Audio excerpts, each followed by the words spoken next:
Hey YouTube, welcome back to the channel. Today we'll be taking a look at the top 5 prospects for this year's NBA draft. In this day and age, we've seen a lot of top prospects return to college for another year due to the opportunities with NIL. But at the very top of the draft, there haven't been many changes in mock drafts for the top 5 to 10 picks. And with that, let's get things started at number 5 with Texas guard Trey Johnson.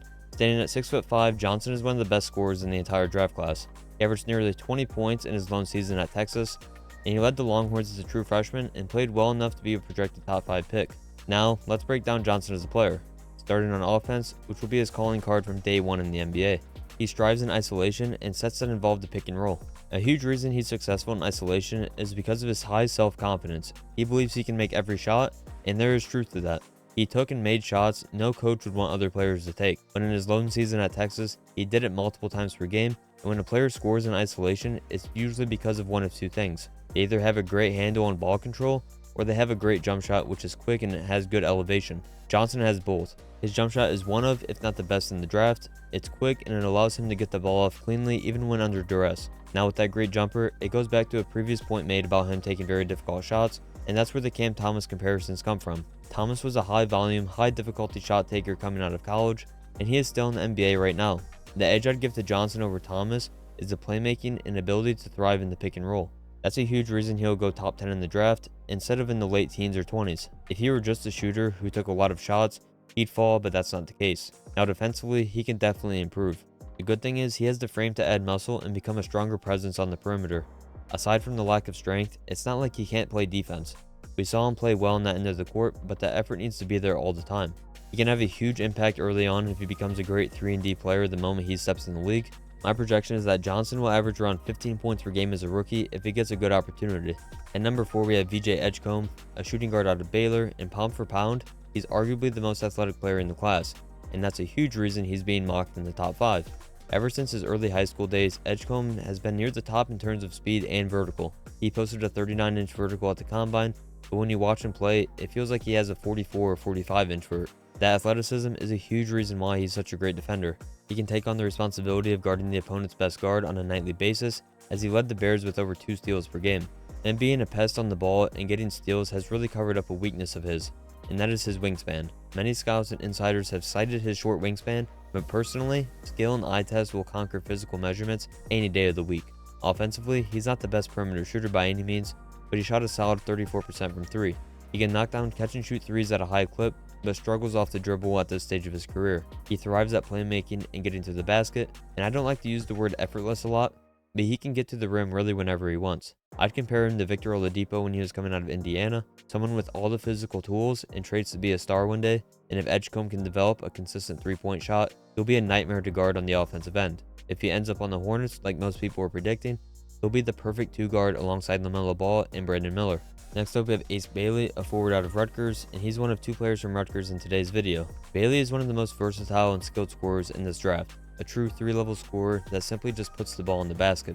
Bailey is a volume shooter and takes a lot of tough shots. He's been listed at both 6'9 and 6'10 depending on where you look. That height and length allow him to get off tough contested shots, and due to taking those tough shots, his field goal percentage was down around 46% last season. His percentage from 3 was just under 35%, but numbers aside, if you want to look at his potential, go watch his games against Indiana and Northwestern.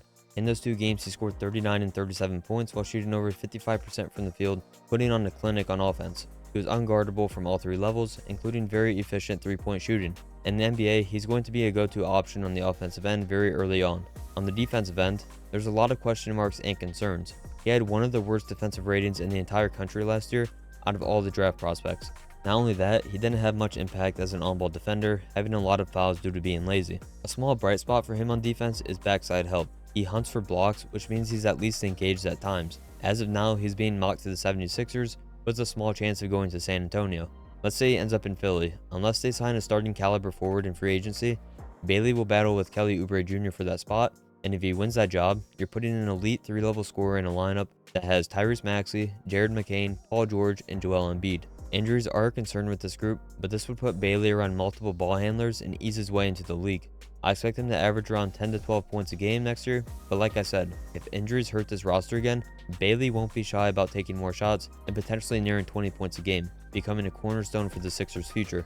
Our 4th player and projected 2nd overall pick is Harper, point guard out of Rutgers. Son of former NBA point guard Ron Harper, Dylan plays with that same fire and energy. He's not the defensive player his dad was, but offensively he's very advanced. He won't wow you with his athleticism, but he understands the game at a very high level. He thrives in the pick and roll, and that will be his calling card in the NBA, handling the ball, running the offense at a very efficient level. Throughout his first season at Rutgers, we saw how streaky of a shooter he is, especially from 3, shooting just 33% last year.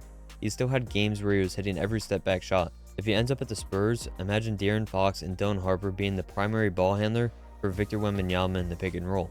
That's such a lethal combination and utilizes every player's strengths, because not only can Harper facilitate and get his teammates involved, he's best in the mid-range and finishing around the rim. He's 6'5" and nearly 215 pounds, which only makes him harder to stop around the rim, and his playstyle is really built around his physical stature.